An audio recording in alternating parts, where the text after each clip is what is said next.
Hello, calculus fans! Let's verify the divergence theorem for the field with components 3x, xz, z squared, and S is going to be the boundary of the solid region E bounded by the paraboloid z equals 4 minus x squared minus y squared and the xy plane. Now this surface has two portions, the paraboloid and then the base. Now the base is a circular disk of radius 2 in the xy plane centered at the origin. How do we know that? If we take the equation of the paraboloid and intersect it with z equals 0, which is the xy plane, we get x squared plus y squared equals 4. So there's a base to this thing. So keep in mind that there's a solid region here. Let's first compute the flux of the field through the base. Now our surface needs to be oriented outward, so a normal vector for the base will be 0, 0, negative 1.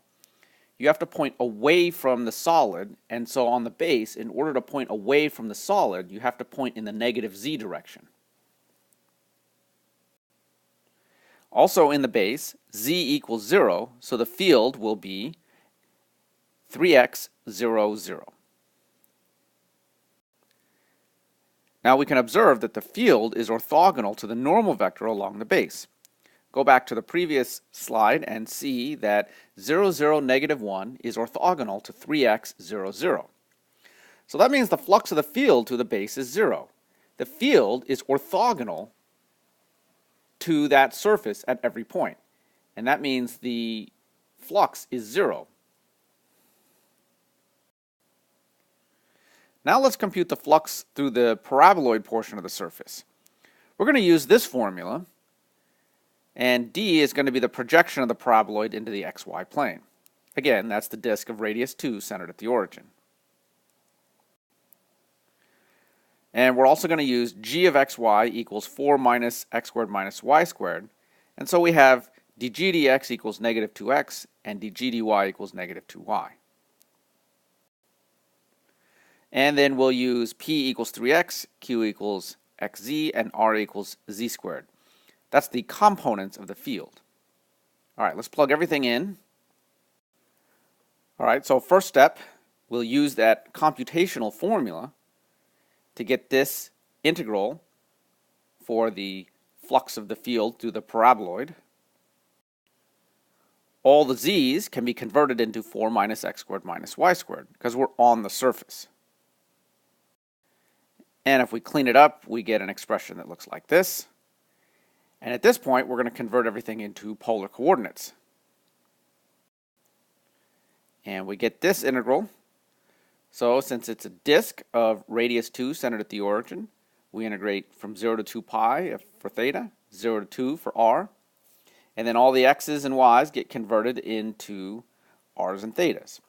Notice that anytime you see 4 minus x squared minus y squared, that gets converted into 4 minus r squared. All right, I took this whole integral, put it into MATLAB, and I end up with 136 pi over 3. Now remember, we also had the flux through the bottom, that was 0, so we're going to add these together. That the total flux is 136 pi over 3. Had we got anything from the first part, we would have had to add it here. All right, now let's compute the same integral using the divergence theorem. Note that the divergence of the field is 3 plus 0 plus 2z. And now we can describe the solid using cylindrical coordinates. It's the set of all points r, theta, z, where theta goes from 0 to 2 pi, r goes from 0 to 2, and z goes from 0 to 4 minus r squared. Remember that we can take the paraboloid, z equals 4 minus x squared minus y squared, and turn that into cylindrical coordinates as z equals 4 minus r squared. All right, so we end up with the triple integral of the divergence is equal to the integral from 0 to 2 pi, of the integral from 0 to 2, of the integral from 0 to 4 minus r squared, of 3 plus 2z, that's the divergence, times r, dz dr d theta. And this is a really easy integral to work out. we end up with 136 pi over 3, just like we got before. Notice that this integral is much simpler to evaluate than the other one.